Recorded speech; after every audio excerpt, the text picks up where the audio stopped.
You want to know how a decorated war hero ended up locked in a cage like an animal? You want to hear how I, a Navy SEAL, was thrown into prison for crimes I never committed, and how the men who tried to kill me in there learned the hard way that I was the wrong man to mess with? Well, listen closely, because I'm not telling this for sympathy. I don't need it. I'm telling it because people need to know the truth. Because there are men out there, powerful men, who thought they could destroy me, silence me, erase me from history. They were wrong. I didn't just survive. I fought back. I made them pay, and in the end, I exposed them all. But to understand how I got here, you have to start at the beginning. And trust me, the beginning wasn't glorious. It wasn't some Hollywood moment of valor. No, it was betrayal, plain and simple. For most of my adult life, the Navy was everything. I wasn't just a SEAL, I lived and breathed it. Training, missions, deployments, years blurred together. I gave up birthdays, relationships, even the chance at a normal life. And I did it without hesitation because I believed in the mission. I believed in protecting my country. By the time I was 34, I had been part of more classified operations than I could count. Raids on insurgent strongholds, hostage rescues, black ops in foreign countries nobody would ever hear about. The kind of missions that kept innocent people safe but never made it into the news. I wasn't a saint. I had done things that haunted me at night, but I was loyal to my team, to my oath, to the men I bled with. I thought that mattered. I thought it protected me. I was wrong. It was supposed to be routine. That's what they told me.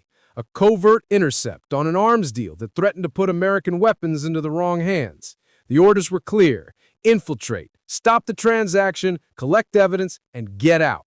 I had done this kind of thing 100 times, but something felt off. The briefing was thin, like someone had scrubbed half the details.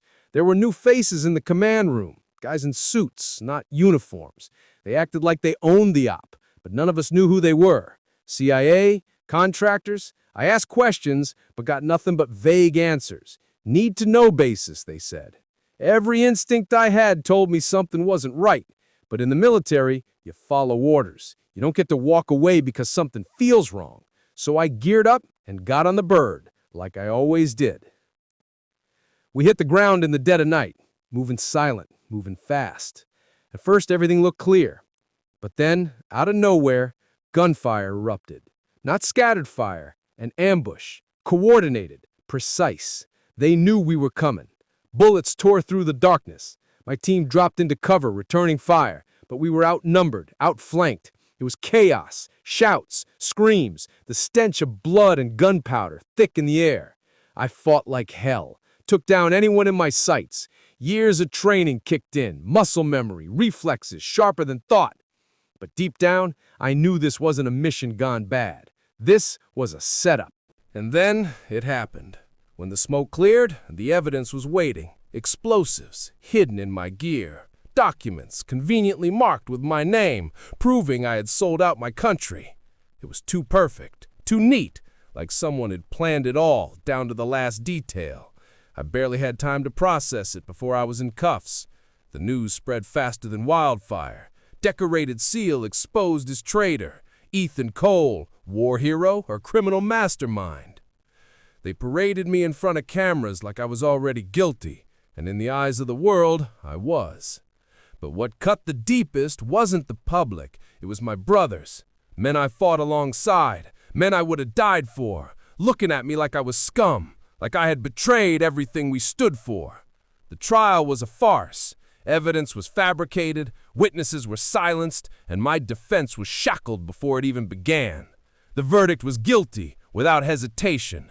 And just like that, I went from being one of America's most trusted warriors to inmate 46791 in a maximum security hellhole. Now let me explain something. You throw a cop in prison, he's got it rough. You throw a soldier in, it's worse. But you throw a Navy SEAL, the guy who spent years hunting terrorists, cartel bosses, and warlords into a cage with the very same men he helped put away, that's a death sentence. From the second I walked in, I could feel the eyes on me. Every gang, every crew, every lifer sizing me up. Whispers spreading, that's Cole, the SEAL, the traitor. And I knew exactly what was coming. They didn't just want me dead, they wanted to break me, to prove that a so-called elite warrior was nothing in their world, that inside those walls I was just another piece of meat waiting to be carved up. But here's what they didn't understand. I wasn't just fighting to stay alive. I was fighting for something bigger, for the truth, for revenge, for the chance to one day get out and burn down the men who had set me up. So I kept my head down, watched, waited, bided my time. But I wasn't naive. I knew it was only a matter of time before they came for me, and it didn't take long. My third night inside, a guard, one of the few who didn't seem to hate me, pulled me aside. His voice was low, his eyes nervous. He said, "Cole, they're planning something. Word is, tomorrow night, in the yard, they're going to make an example out of you." I didn't flinch, didn't argue, just nodded, because deep down, I knew this was coming. You don't put a seal in a cage full of wolves without expecting blood. The difference was, I wasn't the prey. I was the predator, and they were about to find out the hard way.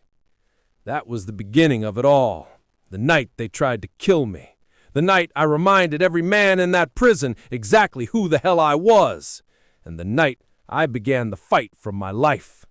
The next day dragged like a slow march to execution. I could feel it in the air, the way men watched me when I moved through the corridors, the way conversations went silent when I passed. It wasn't just suspicion anymore, it was anticipation. They were waiting for the show, waiting for blood. Some of them probably had bets on how fast I'd go down. I kept my face calm, but inside, every instinct was screaming. I'd been on the battlefield long enough to know when a storm was coming, and this was it. In the yard, the sun was low and harsh, beaten down on the cracked concrete. Gangs clustered in corners, pretending not to watch, but watching all the same. My boots crunched against gravel as I stepped out, and I could feel the weight of every stare. I'd been in hostile territory before, surrounded by enemies, but never like this. There was no team at my back, no rifle in my hands, just me, a set of prison blues, and fists that would have to do the work. The first man came at me faster than I expected. Big guy, tattoos crawling up his neck, the kind of muscle that comes from years of nothing but lifting weights and feeding on hate. He swung a shank low, a glint of metal catching the sunlight. He thought he was slick, but I'd been trained to read movements before the muscles even twitched. I sidestepped, grabbed his wrist, twisted until the bone gave a sickening pop, and drove his own blade into his thigh. He dropped screaming, but the sound was drowned out by the roar that erupted around us. That was the signal.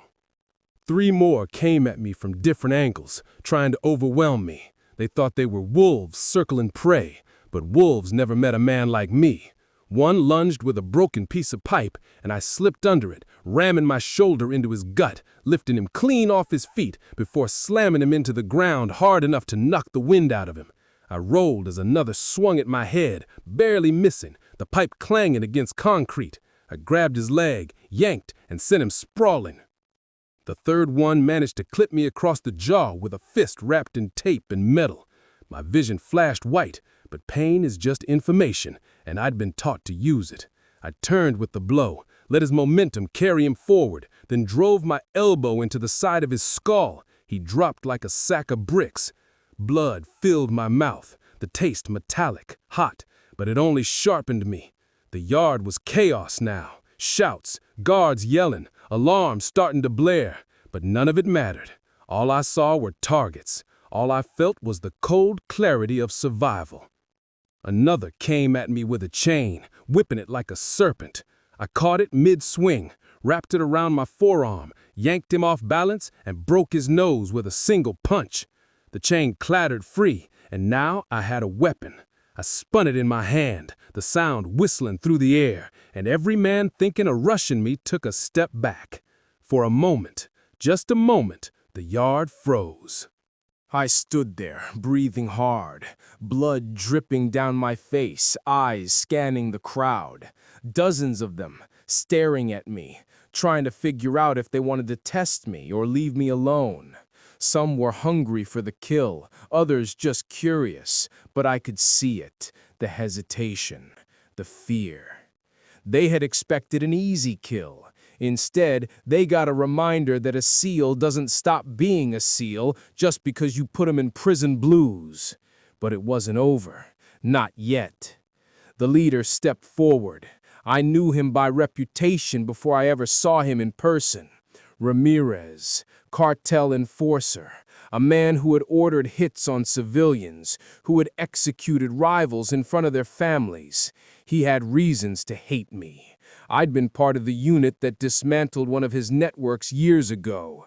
He had scars because of me, and the way he looked at me now was pure poison. He carried no weapon, but he didn't need one. His hands were like clubs, his frame thick, powerful. The crowd parted for him as he stalked forward, and I tightened my grip on the chain. My body ached, my knuckles were raw, but I couldn't show weakness, not now. He smiled, slow and cruel. "You're dead, soldier boy," he said, his voice low, heavy with certainty. I didn't answer. Words were useless here. Only action mattered. He came at me fast for a man his size, swinging wide. I ducked, the chain snapping out, wrapping around his arm. He snarled, yanked, pulling me toward him. His fist smashed into my ribs, a crack that stole my breath. Pain exploded, but I didn't let go. I pulled back, twisted, and slammed the chain across his face. Blood sprayed, but he only roared louder. We traded blows like animals, each strike echoing through the yard. My ribs burned, my jaw throbbed, but I kept moving. He caught me once, hard, sending me sprawling to the ground. The world tilted, concrete biting into my palms. He loomed over me, ready to finish it, but training took over. I rolled, grabbed his ankle, and yanked hard. He toppled, crashing down beside me. I scrambled on top of him, the chain wrapping around his throat. He clawed, thrashed, his eyes bulging as I pulled tighter. The crowd screamed, some cheering, some cursing, the guards rushing closer. For a moment, it was just me and him, predator and predator, locked in a struggle that could only end one way. But I didn't kill him. Not because he didn't deserve it, but because killing him would have sealed my fate. The guards were almost on us, and I needed them to see control, not murder. I released just before he went limp, shoving him aside as the guards swarmed in, batons cracking against my shoulders, my back, my legs.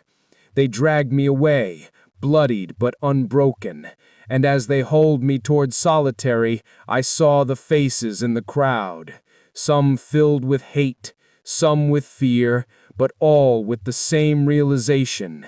Ethan Cole wasn't gonna die easy.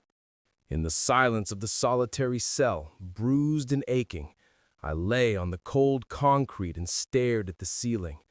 My body screamed with pain, but my mind was razor sharp. They wanted me gone. Someone on the outside had orchestrated this, put a price on my head, and used the gangs to collect it. But if I could survive this, if I could endure, I could turn the game around. The fight had done more than just keep me alive. It had sent a message to the inmates, to the guards, maybe even to the men who had put me here. I wasn't broken. I wasn't done. I was just getting started. And in that darkness, in that stinking box they thought would crush me, I began to plan. Not just survival, but escape. Not just escape, but vengeance. I would get out. I would find the men who set me up. And when I did, I'd make sure they regretted ever thinking they could bury me. Because I wasn't buried. I was reborn. And the war had only just begun. They put me in solitary thinking they'd break me. They put me under lights that never dimmed, fed me food that never satisfied, and kept talking heads on the TV, announcing my guilt like a hymn. They thought the silence would hollow me out, that the walls would do what weapons could not. They were wrong. Solitude doesn't kill a mind that's trained to plan. It sharpens it. I spent the first weeks cataloging everything. Guards' rotations, which cameras blinked out at night, where the motion sensors had dead zones, which doors had rusted hinges, and which locks were only there for show. I learned the rhythm of the place like an enemy patrol route, when the shift changes created gaps, when the yard emptied for head count, which guard liked to linger by the coffee machine and which one smoked too close to the service gate. You learn the small things in a cage. Those small things are how you build a way out. There were advantages they didn't count on. Men in prison repeat themselves like clocks. Routine breeds complacency. I used that. I got friendly with a few guys. No brotherhood, just transactions. A favor for a favor. I fixed a busted radio for a guy who owed a lot of favors. In return, he smuggled me a length of wire and a small ball of twine. I helped another man patch his shoes, and he slipped me a flat bit of metal he'd pried off a vent. Nothing flashy, nothing that looked like an escape plan, just tools and eyes and a rhythm. I practiced moves in the dark, in the concrete silence, how to wrench a lock with a filth-forged shim, how to work a hinge without making that particular shriek that brings 2 guards and 5 questions. I watched the guards' hands, how they rested on their belts, how they moved when they thought nobody watched. I trained my breathing so I could sprint inside my head without giving it away on my chest. The mind is a weapon, too. I sharpened mine until I could feel the edge. The first piece fell into place because of something stupid. An argument between 2 guards over a woman on the outside. They left the control room sparring, flinging insults like knives, and one of them slammed the door hard enough to misalign the cameras for a split second. It was a barely visible glitch, the kind you miss if you don't know what to look for. I noticed. I've been watching the control room for days from a cell at the end of the hallway that had a narrow view through a maintenance hatch. I took screenshots in my head of their routine and their tiny mistakes. That misaligned camera was the crack I've been waiting for. The next part required patience and a man who owed me more than a favor. I'd been keeping a ledger in my head, who hated whom, who could be leaned on, who could be bargained with. There was a bloke named Doc, an older guy with hands that trembled from time served and a small pharmacy of stolen morphine. He'd been useful in a dozen ways: medicine, smokes, information. I traded him the metal shim and the wire, and more importantly, the promise that I'd get him and his boy out of a bad fight if the opportunity came. Promises are currency in a place like that, and I paid my debts when necessary. The night we used the camera glitch, I'd set a dozen small things in motion. I cut the power to a kitchen fan with a piece of wire Doc had hidden in the broom closet. That forced 2 guards to go fix it, pulling them away from their post. I loosened bolts on a maintenance ladder during a rain shift when the yard lights flickered and no one wanted to go outside. A fight I'd ignited in the laundry. 2 rivals with a long-standing beef erupted on schedule, and on cue the yard emptied to watch. People love a show. The guards love a show. That's the kind of diversion that eats attention. When the yard was full of noise and the cameras blinked and the control room was arguing, I moved. I slipped through a service door I'd prepped weeks before, the bolt quiet and forgiving thanks to hours of patient scraping and lubing with kitchen grease. The corridor smelled of bleach and wet concrete. My hands were steady. I climbed a ladder into a crawl space I'd pried open 2 nights earlier, a space that insulted the idea of comfort, dust, cobwebs, old wiring, but it led where I needed to go, above the control room and under the dormitory roof. The crawl space was a maze of beams and insulation. Every 3 steps I counted seconds, tracked the guard voices through the thin metal ceiling, gauged how loud my boots sounded on the metal crossbeams. The roof above the control room had an access hatch that was supposed to be sealed. I'd watched the bolt from the shadows at a maintenance corridor and had a plan for it. I used the shim, slipped my hand through the gap, and worked the bolt like a surgeon. The hatch opened with a groan that sounded like a body settling. My heart hammered in my ears, but my breathing was calm. I pushed the hatch up and slid into a roof I'd seen only from afar, under a sky that smelled like rain. Outside, freedom. Hardly complete, but freedom. The roof pitch was steep, and the rain made it treacherous, but it masked the sound of my steps. I crawled toward a skylight I'd observed for weeks. The glass was brittle and the frame neglected. I used the length of wire to score the glass, pried it up, and dropped through into a storage shed that sat beyond the perimeter wall. The shed was a lucked-out find: fertilizers, rakes, ladders, equipment for grounds crews who'd been told long ago not to worry about inventory. That's when the plan turned improvisational. The perimeter fence was tall and electrified at several points, but the rain had shorted a junction somewhere in the system. I'd seen sparks there in a storm a month back.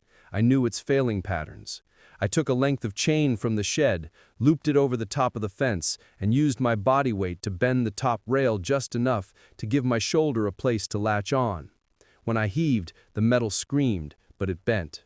I hooked my leg over the top and flipped, rolling onto cold, wet grass on the outside of the wall like a man who'd learned to land after falling 1,000 times. Freedom doesn't feel heroic the first second you taste it. It feels like electricity in your bones, like simple animal relief. For a second I sat in the dark, rain washing the blood off my face, and listened. The night smelled of diesel and wet concrete and something like possibility. I kept moving. I had no plan beyond the fence, only instincts and a single objective: get far enough that the prison's alarms and the camera's later rewinds couldn't tag me before I became invisible. I had help on the outside. That had to be true or the plan would have been a hallucination. I had one ally who'd kept a thread of faith in me when men in suits set the narrative. Her name was Mara, a journalist with a small conscience and a file of her own. She'd been good in the beginning at getting letters in and masking legality through the right people. We'd never met in person, not then, but in the months before the transfer she passed me notes hidden in donated books. Those notes were the proof someone outside still cared, and one of them had coordinates, a name, and a promise. If I got out of the yard, a car would be waiting at the old mill road 30 miles north by midnight. I moved toward that rendezvous like a ghost. I avoided main roads, hugged tree lines, and stole a jacket from a bus stop coat rack to cover the prison blues. I kept to shadows, to the narrow shoulder of the highway, and when the mill road came into view, it was a relief that felt almost like triumph. The car was there, black, nondescript, engine idling, and when it pulled away, it carried more than a man. It carried a living accusation, an argument against the men who'd thought burying me would buy them silence. We drove through a night that smelled like gasoline and rain and quiet promises. Mara didn't ask many questions. She handed me a thermos of coffee and a wad of cash like a lifeline. She said, "You don't have a lot of time." I knew that. I'd been a man trained to move fast. The police would close the ring soon enough. Drones would comb the field. The narrative would harden into myth. I needed to be ahead of it, not chasing the weak. When the car stopped, she handed me a file. Photos, names, dates, stitched together in a pattern that made my stomach drop. Men in suits who'd shown up in that briefing, companies registered in offshore tax havens, a trail of cash that smelled like something worse than corruption. I thumbed through the pages like a surgeon looking at an open wound. This was the map I needed, not just to stay free, but to prove what had been done to me. Proof would make them tremble in ways a fist never could. But proof takes time. I had to disappear first. We split, and I walked alone into the night like a shadow with history. I found a house on the edge of a town where no one asked questions, and where a man could sleep in a room that was not a cell. I washed in a sink for the first time in months and folded my hands on a blanket like the weight of the world had been lifted, even if just slightly. Sleep was a thief that night. When I closed my eyes, I kept seeing faces, Ramirez's, my team's, the men in suits. I had escaped the prison, but I hadn't escaped responsibility, my own and theirs. As dawn cracked, I made a decision. Escape was not the end, it was the opening move. I had to become a ghost and a hunter at the same time. I would move through the world unseen long enough to gather the evidence, long enough to find the men who framed me. I would do it methodically, the way I did everything, one step at a time, one target at a time, until the names in that file were dragged into the light. Freedom tasted like rain and diesel and the metallic tang of revenge. It tasted like possibility. And as the sun rose, I folded the file into my jacket and stepped out into a world that no longer trusted me, and that, for the first time since the ambush, I was determined to make pay.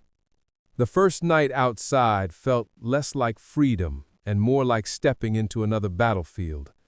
The prison walls were behind me, but the hunt was only beginning. I could feel it in my bones. Men like me don't get to simply disappear.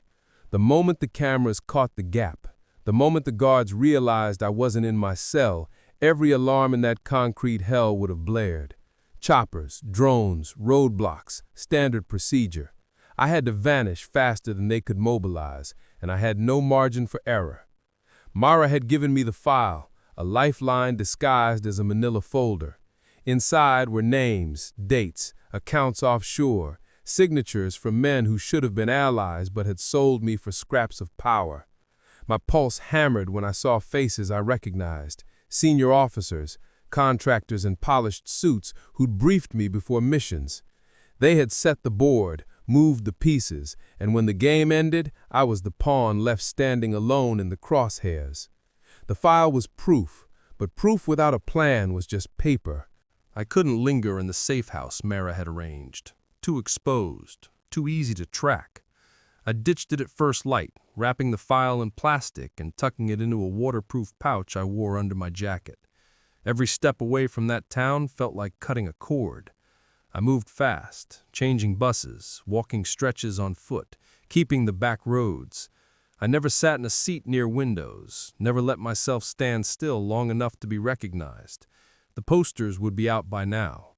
SEAL gone rogue, armed, dangerous, unstable. They'd paint me as a madman. The world wouldn't know the truth yet.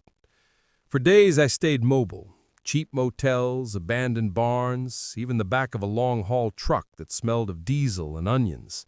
I ate from vending machines, slept in bursts, shaved with a disposable razor under flickering gas station lights. I moved like a ghost, because ghosts are harder to catch. But ghosts don't get revenge. Ghosts don't get justice. And I wasn't done, not until I found the men in that file. The first name I circled was a contractor named Holt. Mid-level, the kind of man you'd never notice in a room full of brass. But he was a thread in the web. He'd been there the night of the botched mission. He'd smiled too much during the briefing. And according to Mara's notes, he'd just bought himself a lake house 3 states over, paid in full with money that didn't come from his salary. I made the trip in stages. Hitched a ride with a farmer hauling produce, paid cash for a bus ticket that only took me halfway, and stole a bike from a college campus and rode under the cover of dark. Every mile burned in my muscles, but pain is an old companion. You make peace with it and let it walk beside you. Holt's house sat quiet on the water, windows dark, a boat tied up at the dock like some trophy he never earned. I watched from the trees for 2 nights, learning his rhythms. He was soft, sloppy, nothing like the men I used to serve with. He drank too much, ordered takeout every evening, left the lights on when he passed out on the couch. A man with no discipline, no fear. I broke in on the 3rd night. No grand entry, no shattered glass, just a quiet shimmy through a back door lock I'd coaxed open with a piece of metal I carried from prison. Inside smelled of bourbon and fried food. Holt was snoring in an armchair, TV casting pale light over his face. I stood there for a moment, just watching. The rage in me wanted to snap his neck right there, but vengeance without answers is waste. I woke him with a hand over his mouth and a whisper in his ear. He came too fast, eyes wide with terror, but I dragged him into the basement before he could scream. Down there, I tied him to a chair with duct tape I found in his own garage. His sweat stank of fear before I even asked the first question. "Who set me up?" I asked. My voice was calm, too calm, the kind of calm that makes men realize death is in the room. He babbled at first, said he didn't know, said he was just a contractor. But men like Holt fold when you apply pressure the right way. I reminded him of the mission, of the briefing, of the smirk he'd worn like a badge. I pressed harder, mentioning names from the file, letting silence drag out after each one. Silence eats at a guilty man faster than any blade. Finally, he cracked. Said it was bigger than him, that he just followed orders, that the explosives planted in my gear had been signed off higher up the chain, that they needed a scapegoat to cover tracks for an operation gone dirty. He gave me 3 names, one of them a man I knew too well, Commander Rourke. Rourke had been my CO, a man I trusted with my life in desert raids and midnight ops. If Holt was telling the truth, Rourke had sold me like cattle. I left Holt alive, barely, tied, gagged, with enough bourbon spilled around him that the cops would chalk it up to a drunken accident when they eventually found him. I didn't kill him because he was a messenger, not the architect, but I made sure he understood that if he lied, if a single word had been false, I'd come back and finish what I started. His eyes told me he believed. With Rourke's name burning in my head, I hit the road again. This time it wasn't just about survival. It was about war.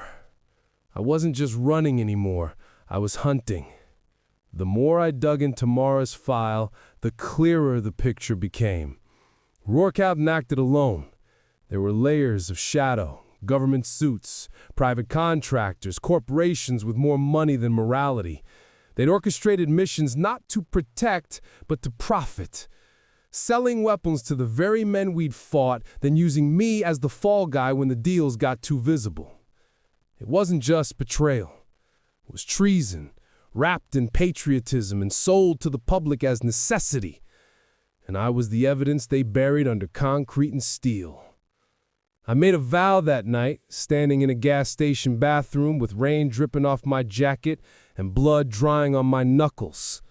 I would burn their empire down, one piece at a time. I would expose them, bleed them, make them feel the weight of every life they sacrificed for their greed. And when I was done, when every last one of them was ash, I'd finally take back the one thing they'd stolen from me: my name. I started small. I hit contractors first. Men connected enough to be useful, but disposable enough to be patsies. I took their money, their cars, their pride. I exposed small crimes, bank transfers that led back to shell companies, deposits to accounts held under children's names. I left evidence in places that mattered to me, in a back pocket of a coat sent to a dry cleaner, tucked into the lining of a leather briefcase destined for an office. I made sure the right people found the trail and that the trail pointed toward the men I wanted under a microscope. But the deeper I dug, the more dangerous it became. Men noticed when their offshore accounts were suddenly under scrutiny. There were phone calls to empty lines and men in suits who used the word containment like a prayer. I had to move faster. I had to be smarter. I had to become invisible and inevitable at the same time, unseen until the moment I wanted to be seen. I recruited allies in small measures, old contacts who owed me more than money, a private investigator who liked a good puzzle and had a grudge against corruption, a hacker with a conscience who could get into databases like a ghost through a wall. Each of them wanted different things: money, revenge, a story that would make their names. I paid them with scraps, and with the promise that when the whole house of cards came down, their risk would be worth it. Our first coordinated strike was simple. Expose a small shipment going through a private airfield that connected to one of Rourke's shell companies. We intercepted manifests, leaked them to a journalist who had a backbone, and watched the paper chase begin. Contracts were frozen, men scrubbed their browser histories, lawyers filed papers. That was the point. The small dominoes falling would lead to bigger ones. I moved with a predator's patience. I learned to sleep an hour at a time and wake with a plan. I lived in alleyways and motel rooms, in vacant offices after hours, in the seams of the world where men like me could breathe for a night. I paid cash, avoided credit cards, and left no traceable cent. But the file I carried was never far from my hand. It was the map I used to pick them apart. There were nights when doubt crept in, when I would stare into a cheap motel mirror and not recognize the man looking back, the man who had loved and lost, whose face had once been softer, whose hands were stained with things I couldn't wash out. But that doubt was useful. Fear keeps a hunter sharp.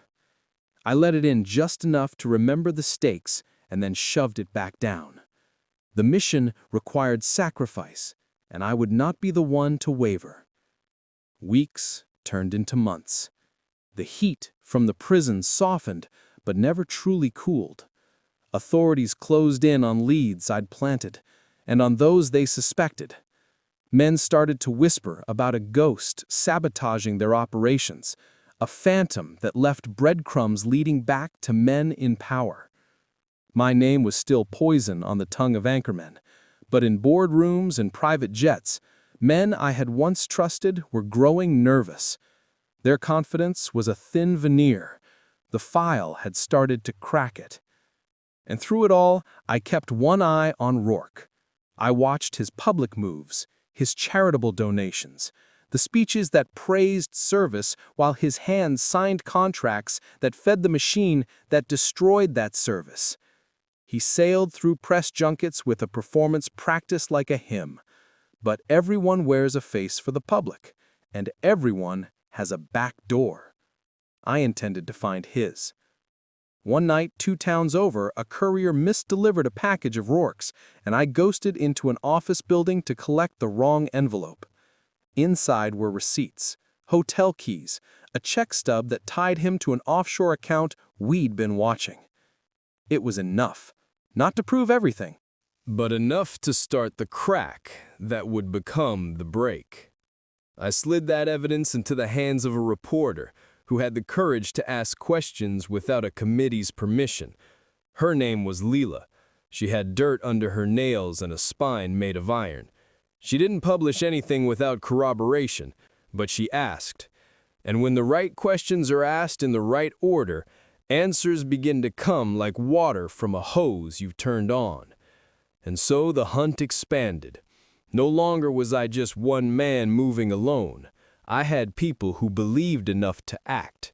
I had a journalist asking dangerous questions and a hacker pulling files from behind doors that had been bricked shut for years. Together, we were a slow-moving storm. They responded in the way cowards respond, by trying to drown the truth with noise. Smear campaigns, fake leads, threats whispered in the night to people I'd never met. They tried to corrode the trust I'd built. Sometimes it worked, sometimes it didn't. But every time they lashed out, they left fingerprints. Every desperate move they made was another route I could follow. I wasn't naive. I knew this would cost me. I knew that getting closer to Rourke meant risking everything and everyone who'd help me. But there are things worth burning for, and my name was one of them. The more I uncovered, the clearer it became that this wasn't just about me. It was about men who used patriotism as a curtain for profit, who traded lives for contracts and schedules. Exposing them would save lives, eventually. That thought kept me moving through nights that felt like knives. When at last the first real domino fell, the arrest of a mid-level contractor connected to Rourke's accounts. We all felt it. The small victory tasted like gasoline and rain and the promise of larger things. It was not the end. It was only a beginning. But beginnings are necessary. They warm you up for the fight. I kept the file close, the map to their ruin. I kept my eyes sharper than my sleep. I had escaped the prison wall, but I had walked into a larger one built of law and money and men who thought themselves untouchable. I intended to find the cracks in that wall too. I've been moving in the shadows for weeks now, hunting names, following breadcrumbs, and slowly dismantling the network that betrayed me. Holt was just the first thread, a warm-up, a way to remind the others that I wasn't the man to underestimate.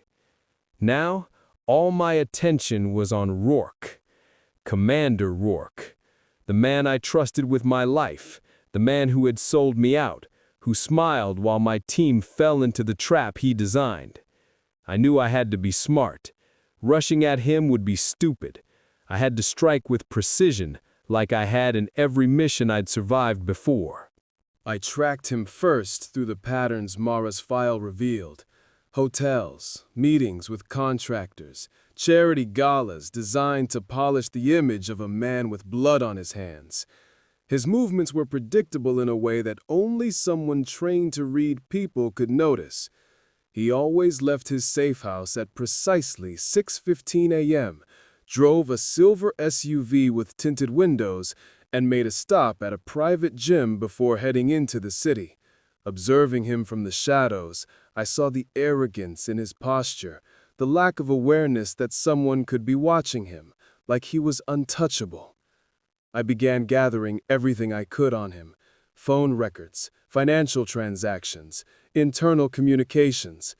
With Leela asking the right questions in the press and my hacker digging through secured servers, we started seeing the full picture.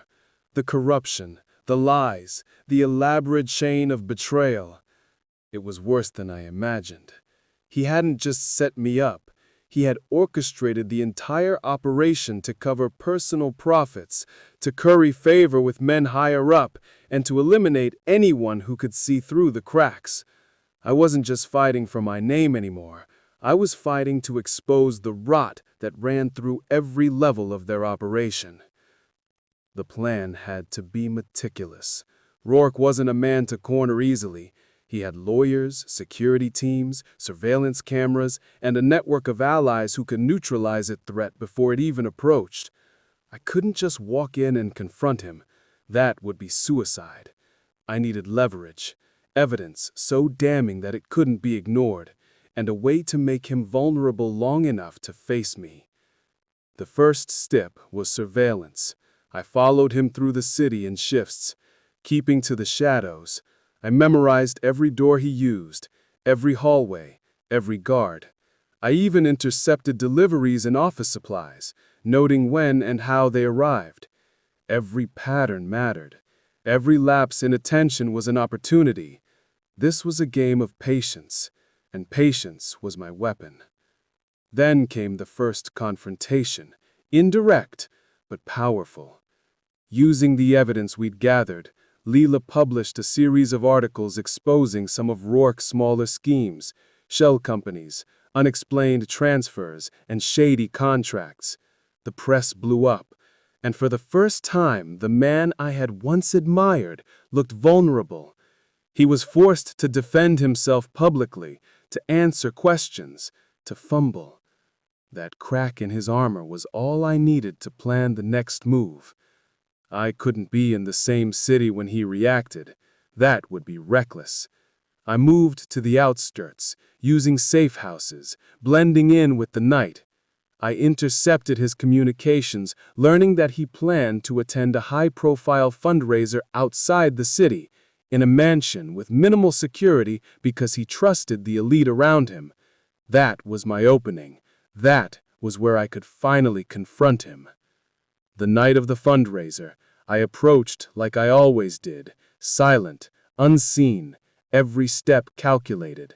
I avoided the cameras, bypassed security checkpoints with knowledge I had acquired from observing them, and slipped into the mansion undetected. The place was a fortress in appearance, but all fortresses have a weakness. I had studied it, traced the angles, and memorized the patrols. Inside, I watched him from the shadows. The man who had betrayed me, smiling for photos, shaking hands, oblivious to the storm approaching.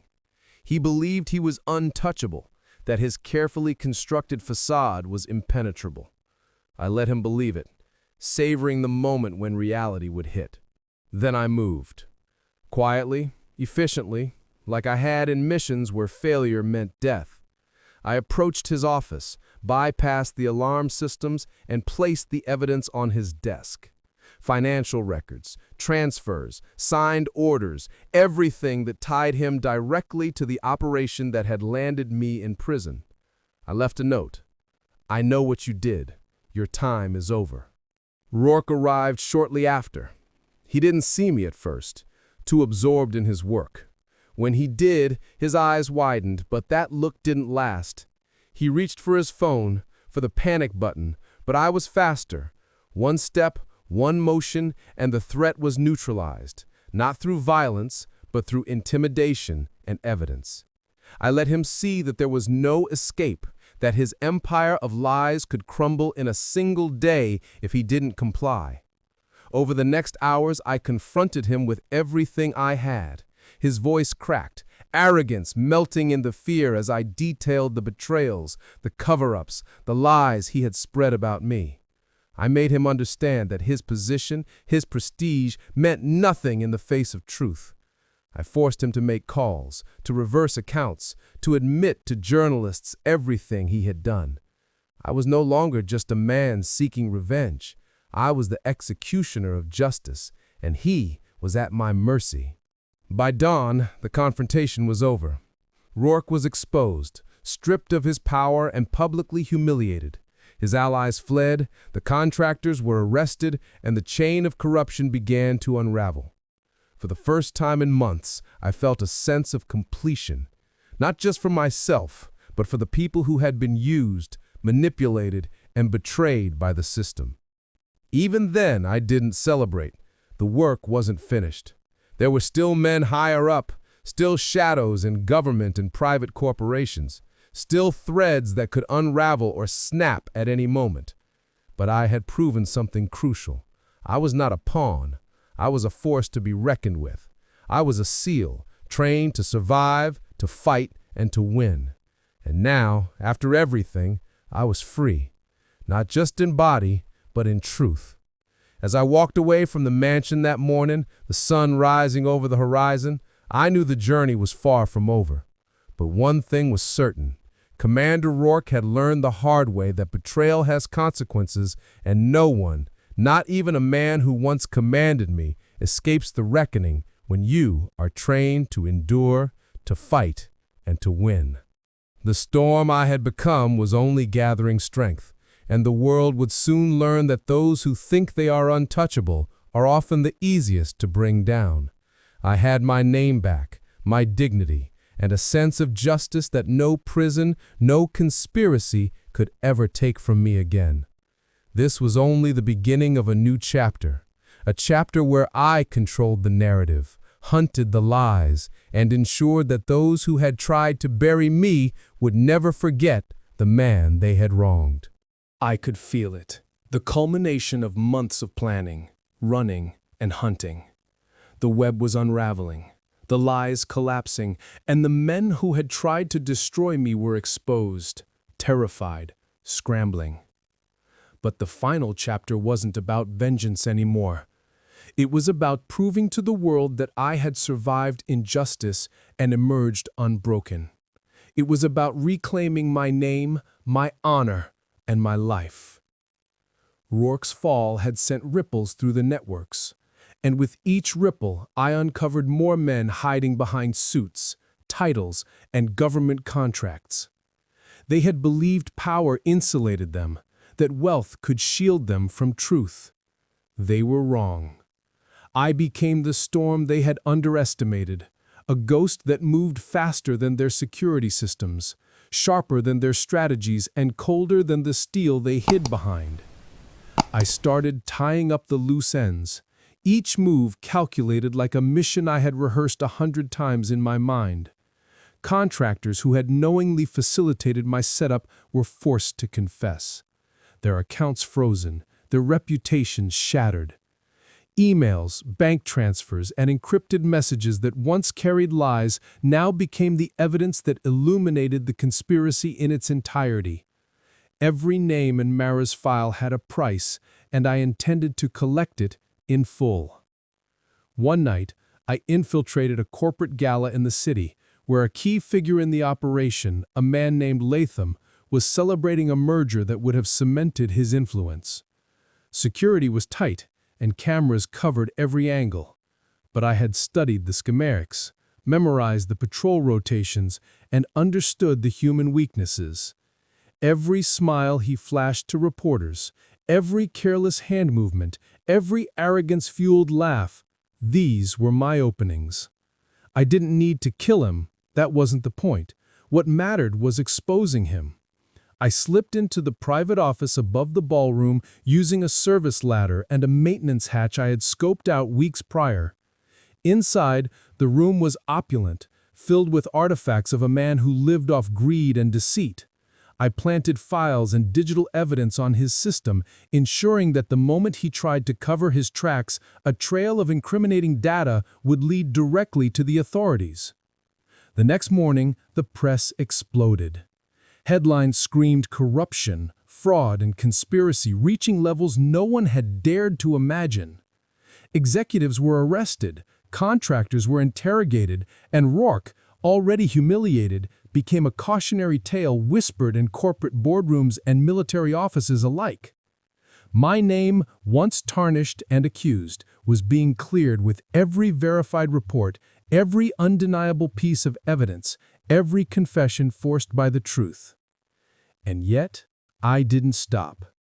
There were still men who thought they could escape by hiding behind shadows, changing identities, and laundering money. I tracked each one, following patterns I had learned in the SEAL teams and perfected while running from prison. I intercepted private communications, monitored transfers, and, most importantly, stayed invisible. My movements were ghosts in the system, untraceable, uncatchable, and unstoppable. The final confrontation with Rourke was inevitable. He had been a shadow looming over my life for too long. I found him hiding in a villa on the coast, surrounded by mercenaries and false identities. But Rourke had never faced someone who didn't fear consequences, who didn't flinch at danger, who moved like a predator through chaos. I infiltrated the villa with the precision of a surgical strike, bypassing his defenses, and confronted him in the same office where I had first exposed him. This time, there was no hesitation. The fear in his eyes, the recognition of inevitability was enough. I didn't need violence. I needed acknowledgement, proof that his power was gone, his empire dismantled, and his lies laid bare. I forced him to document the truth, to sign confessions, and to provide testimony that would seal his fate and validate my innocence. He was broken, stripped of every illusion of control he had ever held. By dawn, every thread of the conspiracy had been unraveled. The people who had tried to bury me were either behind bars, exposed in the media, or under investigation for crimes they believed untouchable. My name was cleared, my honor restored, and my life reclaimed. But beyond the personal victory, there was a larger triumph. The corruption that had festered in shadows was dragged into the light, and justice, long delayed, had finally arrived.